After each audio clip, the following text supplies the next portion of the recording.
بسم اللہ الرحمن الرحیم۔ ویورز، آج جو کہانی میں آپ کو سنانے جا رہی ہوں وہ بالکل سچی کہانی ہے۔ یہ کہانی میں نے اپنی دوست سے سنی تھی۔ یہ میری کوئی بچپن کی سہیلی نہیں تھی، بلکہ یہ تب کا واقعہ ہے جب ہم پرانے محلے میں رہا کرتے تھے۔ ہماری گلی کا سب سے آخری مکان ایک حافظہ کا تھا۔ یہ محلے کے بچوں کو قرآن پاک پڑھاتی تھی اور خود بھی اس کے 2 بیٹے تھے۔ جب ہم اس محلے میں شفٹ ہوئے تو میں نے اس کی بہت تعریفیں سنی۔ ایک دن میں نے سوچا کہ کیوں نہ میں بھی اس کے گھر کا چکر لگاؤں اور اسی بہانے قرآن پاک کے بارے میں کچھ سیکھ بھی لوں گی، کیونکہ میں قرآن پاک پڑھتے ہوئے کافی غلطیاں کر جاتی تھی اور اب میں چاہتی تھی کہ میں اس سے اچھی طرح قرآن پاک بھی سیکھ لوں گی۔ ایک دن یونیورسٹی سے واپسی پر میں اس کے گھر گئی تو اس کے گھر کے اندر داخل ہوتے ہی مجھے عجیب طرح کا سکون محسوس ہوا۔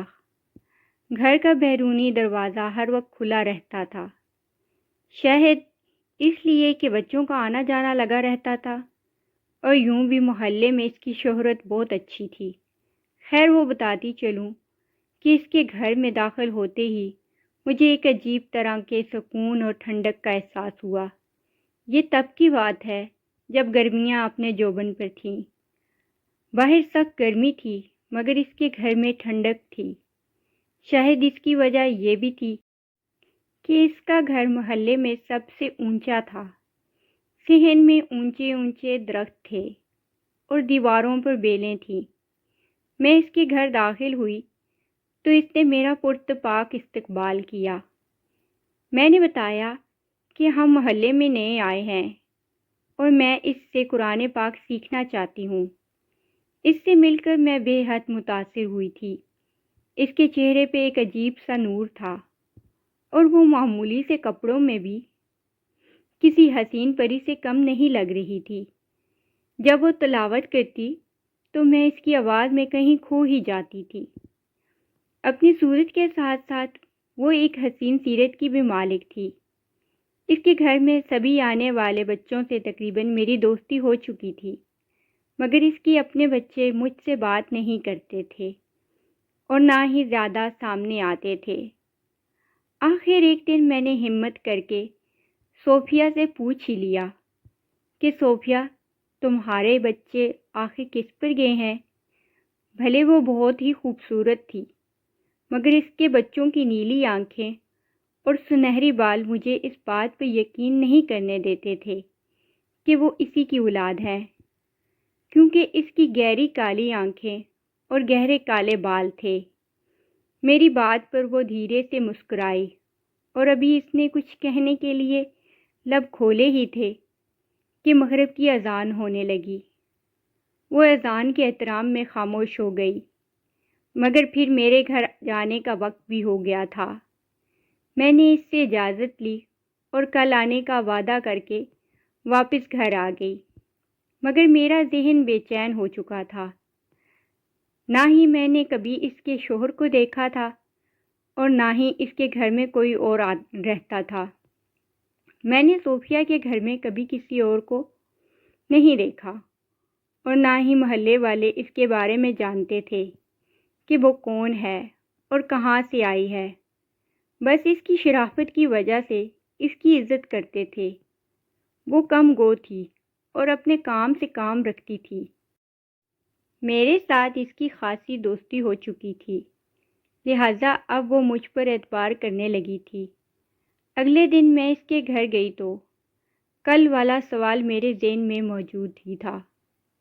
میں نے سوچا کہ آج میں ضرور اس سے پوچھ کر جاؤں گی کہ تمہارے بچے یہاں ہیں تو تمہارا شوہر کہاں ہے اور گھر کے باقی لوگ کہاں ہیں۔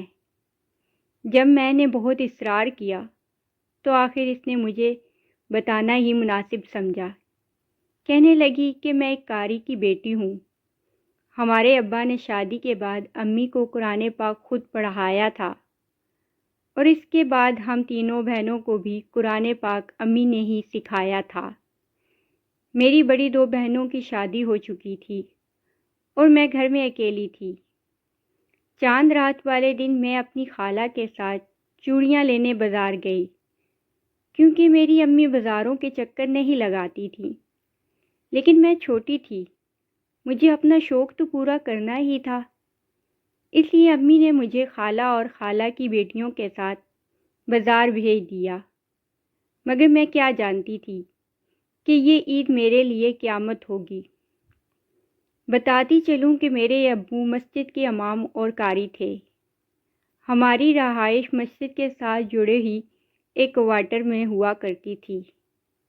مسجد میں نمازی نماز پڑھتے تھے تو ہمارے گھر میں بھی آواز آتی تھی۔ یہ میری زندگی کے بہترین دن تھے۔ مگر اس دن جب میں گھر آئی تو دیکھا مسجد کے پاس ایمبولینس کی آوازیں آ رہی ہیں اور لوگوں کا ایک ہجوم جمع ہے۔ میں پریشان ہو گئی۔ پتہ چلا کہ مسجد میں دھماکہ ہو گیا ہے۔ 50 کے قریب نمازی زخمی ہو گئے تھے اور تقریباً اتنے ہی شہید بھی ہو چکے تھے۔ میرے امی ابو بھی اس حادثے میں ہی فوت ہو گئے تھے۔ میری تو دنیا ہی اجڑ چکی تھی۔ ہمارا تو پہلے ہی کوئی نہیں تھا، اب میں پہلے سے بھی زیادہ بے سہارا ہو گئی تھی۔ میری سمجھ میں نہیں آتا تھا کہ میں کدھر جاؤں اور کیا کروں۔ 40 دن تک تو میں بے ہوش ہی رہی۔ میں خالہ کے گھر پہ پڑی روتی رہی اور کھانے پینے کا کوئی خیال نہیں کیا۔ میں کافی لاغر ہو چکی تھی۔ خالہ خالو نے لاکھ سمجھانے کی کوشش کی کہ اب اس گھر کو چھوڑ دو، ویسے بھی جب دوسرا امام اس مسجد میں رہنے آئے گا تو پھر تمہارا کیا بنے گا، اس لیے بہتر ہے کہ تم ہمارے ساتھ ہمارے گھر چلو۔ مگر میں نے خالہ خالو کی بات نہیں مانی اور مسجد کی منتظمین سے بات کی کہ مجھے کچھ عرصے یہاں رہنے دیا جائے۔ اب میں اپنے امی ابو کے گھر میں رہتی تھی، مگر میں اکیلی نہیں تھی۔ مسجد کے منتظمین کی بیویاں میرے ساتھ آ کر بیٹھتی تھیں اور میرا غم بانٹتی تھیں۔ ان دنوں میرا دل بہت غمگین رہنے لگا تھا، مگر میں قرآن پاک کی تلاوت کرتی تھی۔ مجھے تلاوت کرنے میں سکون محسوس ہونے لگا تھا۔ اب میں اکثر رات کو سونے کی بجائے دروازہ بند کر کے تلاوت کیا کرتی تھی۔ میری آواز بچپن سے ہی بہت خوبصورت تھی اور مجھے تلاوت کرنے کا شوق بھی بہت تھا، مگر اب مجھے تلاوت کرتے ہوئے یوں محسوس ہوتا کہ میں اکیلی نہیں ہوں، بلکہ میرے ساتھ کوئی اور بھی ہے۔ میں نے اس بات کی پرواہ نہیں کی، کیونکہ میں جنوں بھوتوں پر یقین نہیں رکھتی تھی۔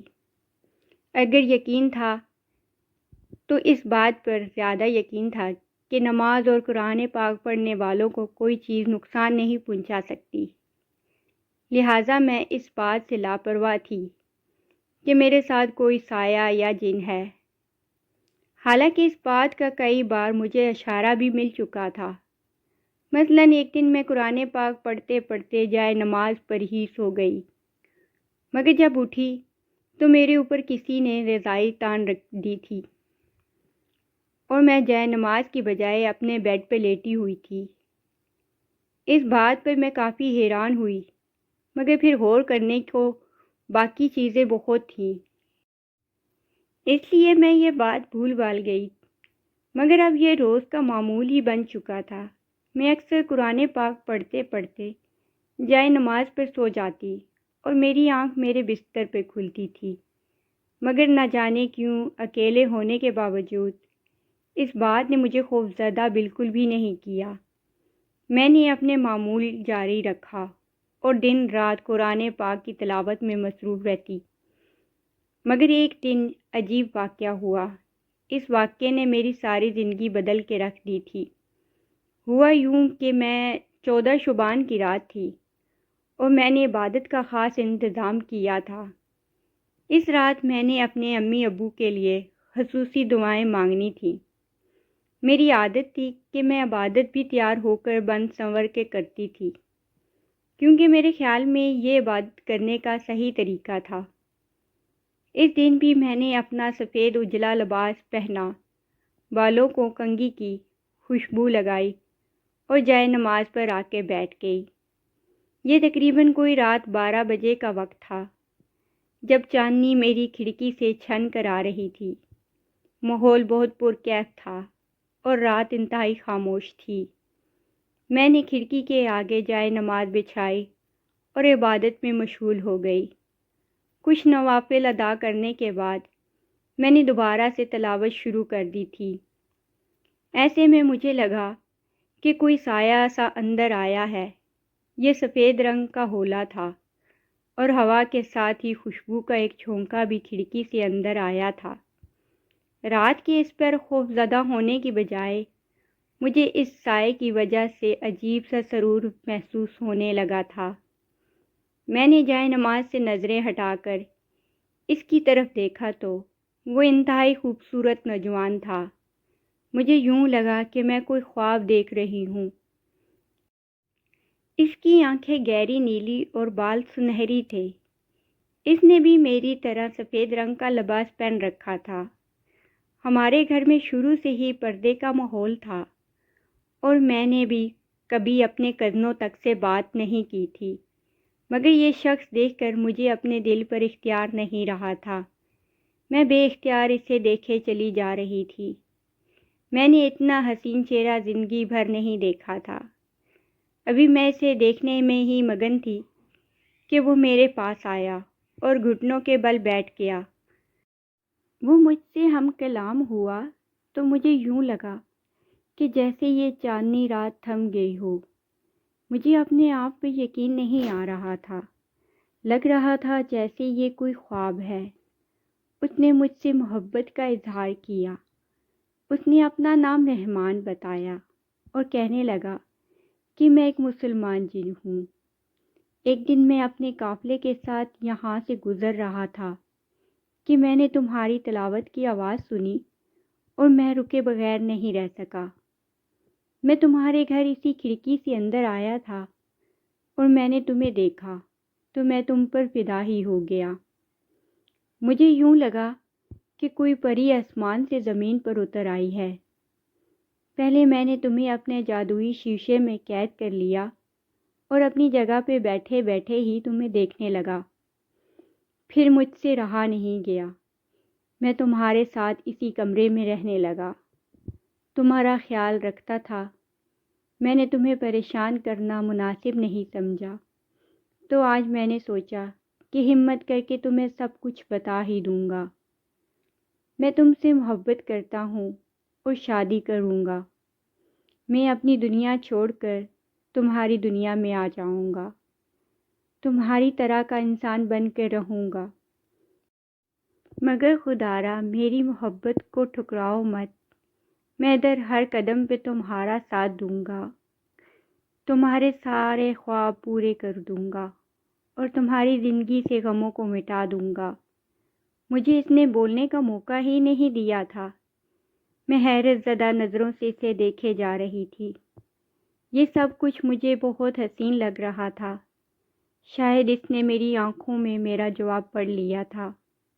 وہ میرے پاس آیا اور اس نے میرا ہاتھ تھاما۔ اس نے میرے دونوں ہاتھ اپنے ہاتھوں میں لیے اور مجھے آنکھیں بند کرنے کو کہا۔ آنکھیں بند کرتے ہی مجھے یوں محسوس ہوا کہ اس نے مجھے اپنی باہوں میں بھر لیا ہے۔ جب اس نے مجھے آنکھیں کھولنے کو کہا تو میں کسی اور ہی دنیا میں آ چکی تھی۔ دور دور تک روشنی پھیلی ہوئی تھی اور ہر طرف سفیدی تھی۔ جہاں میں کھڑی تھی وہ ایک شیشے کا محل تھا۔ ہر طرف نور پھیلا ہوا تھا اور ایک عجیب سے ساز کی آواز آ رہی تھی۔ یہاں کی ہر چیز بہت پر نور تھی۔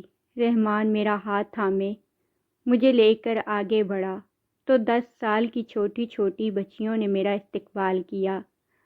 ان سب نے بھی سفید رنگ کے اچھے لباس پہن رکھے تھے۔ مجھے یوں لگ رہا تھا جیسے کوئی خواب کا عالم ہے۔ اسی طرح کے وہاں 7 محل تھے۔ ان سب محلوں کے رنگ مختلف تھے اور ہر محل میں اسی رنگ کے کپڑوں میں ملبوس چھوٹی چھوٹی بچیاں تھیں۔ اسی سفید محل کے اندر ایک کمرہ تھا جہاں مجھے رحمان لے گیا۔ یہاں ایک بڑا سا سفید رنگ کا تخت تھا اور یہاں تھوڑی بڑی عمر کا ایک مرد اور ایک عورت بیٹھی ہوئی تھی۔ رحمان نے مجھے بتایا کہ یہ اس کے ماں باپ ہیں اور آج رات ہماری شادی ہے۔ ہمارا نکاح پہلے ہی ہو چکا ہے۔ میں اس بات پر حیران تھی کہ ہمارا نکاح آخر کب ہوا۔ مجھے تو ایسا کوئی خواب تک یاد نہیں تھا، اور ویسے بھی یہ سب لاکھ حسین سہی، مگر میرے لیے بہت عجیب تھا۔ میں دل ہی دل میں خوش بھی ہو رہی تھی اور میرا دل اس پر مہربان بھی ہو رہا تھا۔ میں چاہتی تھی کہ وہ یوں ہی میرا ہاتھ اپنے ہاتھ میں لیے چلتا رہے اور ہم باتیں کرتے رہے۔ میں اس کی امی ابو سے ملی تو میرا بھرپور استقبال کیا گیا، خادموں کو بلوایا گیا اور میرے لیے ایک جوڑا منگوایا گیا۔ ایسا خوبصورت اور حسین جوڑا میں نے اپنی زندگی میں کبھی نہیں دیکھا۔ یہ سرخ اور سفید رنگ کا ایک خوبصورت لباس تھا اور اس پر ہیرے جڑے ہوئے تھے۔ خادموں نے مجھے کسی شاہ دلہن کی طرح تیار کیا تھا۔ اس محل میں آ کر میں گویا پہلے سے بھی زیادہ حسین ہو گئی تھی۔ میرے بالوں کو ایک خاص قسم کے پانی سے دھویا گیا تھا۔ اب مجھے اپنا آپ ان جن دادیوں کی طرح خوبصورت لگنے لگ گیا تھا۔ تھوڑی ہی دیر میں میں دلہن بن چکی تھی اور رحمان بھی میرے سامنے دولہے کے روپ میں آ چکا تھا۔ اس نے سفید رنگ کا خوبصورت لباس تن کر رکھا تھا۔ وہ مجھے دیکھتے ہی بہت محبت سے مسکرایا اور ہمیں ایک اور تخت پہ بٹھا دیا گیا۔ اس کے بعد جن دادیوں نے ایک خاص قسم کی موسیقی پر خوبصورت رقص کیا۔ شاید یہ میری اور رحمان کی شادی کی دعوت تھی، تبھی یہاں پر بہت سارے لوگوں کو جمع کیا گیا تھا۔ یہ سب لوگ بھی انتہائی خوبصورت اور پرنور چہرے والے تھے۔ سب لوگوں نے مجھے جھک جھک کر سلام کیا اور تحائف بھی دیے۔ شادی کی دعوت ختم ہوئی تو رحمان مجھے اپنے ساتھ ایک کمرے میں لے آیا۔ یہ کمرہ پورے محل سے بھی کئی زیادہ حسین اور خوبصورت تھا۔ رحمان نے بتایا کہ یہ میری اور اس کی خوابگاہ ہے۔ اس خوابگاہ میں بہت سارے شیشے رکھے تھے اور ایک شیشے میں میری وہ والی تصویر بھی تھی جہاں میں قرآن پاک پڑھ رہی تھی اور اپنے مسجد والے گھر میں ہی موجود تھی۔ اس رات میں رحمان کی قربت پا کر مکمل ہو گئی تھی۔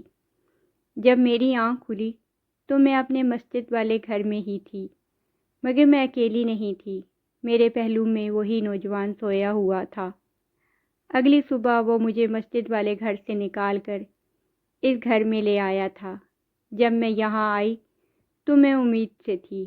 مجھے نہیں معلوم تھا کہ میں یہاں کیسے پہنچی اور مالک مکان سے کس نے بات کی۔ اگلے دن مالک مکان کی بیوی آئی اور کہنے لگی کہ آپ کے شوہر نے ہمیں اگلے سال تک کا کرایہ دے دیا ہے اور ہمیں آپ کا خیال رکھنے کی تلقین کی ہے۔ اگر آپ کو کوئی بھی تکلیف ہوئی تو آپ مجھے ضرور مطلع کیجیے گا۔ کچھ مہینے بعد میرے ہاں 2 بیٹوں کی پیدائش ہوئی اور اس دوران رحمان بھی مجھ سے ملتا رہا۔ وہ ابھی بھی میرے ساتھ رہتا ہے مگر کسی کو نظر نہیں آتا۔ اس کی خواہش ہے کہ میں محلے کے بچوں کو قرآن پاک پڑھاؤں۔ ابھی بھی جب بھی میں تلاوت کرتی ہوں تو وہ پہلے کی طرح ہی شوق سے مجھے سنتا ہے۔ محلے والے میرے بارے میں زیادہ نہیں جانتے اور شاید جاننا بھی نہیں چاہتے، مگر اب میری مجبوری ہے۔ میں یہاں زیادہ عرصے تک نہیں رہ سکتی کیونکہ میں نے تمہیں اپنا راز سے واقف کر دیا ہے۔ شاید یہ ہمارے لیے بہتر نہیں ہوگا۔ میں نے سب کچھ تمہیں اس لیے بتایا کیونکہ تم ایک اچھی اور نیک لڑکی ہو۔ آج کے بعد شاید ہم نہ مل سکیں، مگر جاتے جاتے میں تمہیں اپنی ایک نشانی دینا چاہتی ہوں۔ یہ کہہ کر اس نے ایک چمکدار تھیلی میری طرف بڑھائی۔ میں نے کچھ نہ سمجھتے ہوئے وہ تھیلی لے لی، کیونکہ ابھی تک اس کی کہانی سن کر میں حیرت میں ڈوبی ہوئی تھی۔ اس کی کہانی سنتے سنتے مغرب کا وقت ہو گیا تھا اور میں بنا کچھ سوچے سمجھے وہ تھیلی لے کر اس کے گھر سے نکل پڑی۔ گھر آ کر تھیلی کھول کر دیکھا تو اس میں بے شمار چھوٹے چھوٹے قیمتی پتھر تھے۔ معلوم نہیں ہیرے تھے یا کوئی اور پتھر، مگر ان کی چمک سے لگتا تھا کہ وہ بہت قیمتی ہیں۔ میں نے وہ تھیلی اپنے پاس رکھ لی اور سوچا کہ کل دوبارہ جاؤں گی تو یہ اسے واپس کر آؤں گی۔ نہ جانے یہ کتنے قیمتی پتھر ہیں اور میں اس کی حقدار بھی ہوں یا نہیں۔ میں اگلے دن شام کی بجائے صبح 10 بجے ہی اس کے گھر چلی گئی، مگر یہ دیکھ کر حیرت ہوئی کہ گھر پہ تالا پڑا ہوا تھا۔ میں نے زیادہ کسی سے کوئی پوچھ گچھ نہیں کی اور گھر واپس آ گئی۔ سوچا کہ شام کو جاؤں گی، شاید وہ اپنے کسی کام سے کہیں گئی ہوگی، مگر شام کو محلے کے بچوں سے پتہ چلا کہ صوفیہ باجی محلہ چھوڑ کر چلی گئی ہیں۔ میں اس کے جانے پر بہت غمزدہ ہوئی۔ میں اس سے شاید کچھ اور بھی سوالات پوچھنا چاہتی تھی، مگر شاید اس نے اتنا ہی بتا کر مجھے خود سے جدا کر دینا مناسب سمجھا تھا۔ قیمتی پتھروں والی تھیلی اب بھی میرے پاس موجود ہے اور مجھے صوفیہ کی یاد دلاتی رہتی ہے۔ میں نے آج تک ان پتھروں کے بارے میں کسی سے ذکر نہیں کیا اور نہ ہی کرنا چاہوں گی۔ بس انہیں پا کر مجھے ایک عجیب طرح کے سکون کا احساس ہوتا ہے۔ میں وہ پتھر دیکھ لیتی ہوں اور ایک ادھوری سی مسکراہٹ میرے چہرے پر پھیل جاتی ہے۔ اگر آپ کو یہ کہانی اچھی لگی ہے تو اس ویڈیو کو لائک کیجیے اور اس طرح کی مزید ویڈیو دیکھنے کے لیے ہمارے چینل کو سبسکرائب کیجیے۔ اسی کے ساتھ مجھے اجازت دیں۔ اللہ حافظ۔